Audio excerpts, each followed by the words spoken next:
ಹಳೆಯ ಫ್ರೆಂಡ್ಸ್ ಹೊಸ ಫ್ರೆಂಡ್ಸ್ ಊಟಕ್ಕೆ ಸೇರಿದ್ವಿ. ಯಾವುದೇ ರಾಜಕೀಯ ಚರ್ಚೆ ಮಾಡಿಲ್ಲ. ಡಿನ್ನರ್ ಮೀಟಿಂಗ್ ಬಳಿಕ ಎಚ್ಸಿ ಮಹದೇವಪ್ಪ ಹೇಳಿದರು.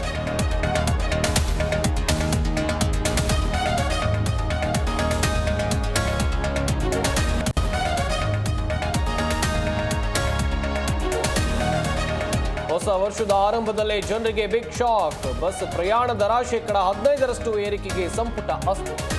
ರಾಜ್ಯ ಸರ್ಕಾರಕ್ಕೆ ಪ್ರಯಾಣಿಕನ ಇಡೀ ಶಾಪ.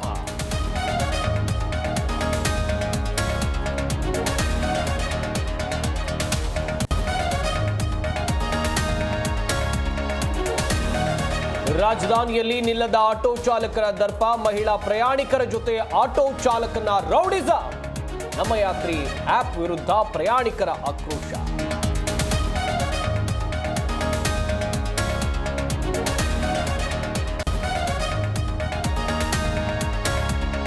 ಮಂಡ್ಯದ ಕೆಆರ್ ಪೇಟೆಯಲ್ಲಿ ಸೈಬರ್ ಕಳ್ಳರ ಹಾವಳಿ. ಅಂಗಡಿ ಮಾಲೀಕರನ್ನ ಟಾರ್ಗೆಟ್ ಮಾಡಿ ಟಾರ್ಚರ್. QR ಕೋಡ್ ಕಳುಹಿಸಿ ಹಣ ಪಾವತಿಗೆ ಒತ್ತಾಯ.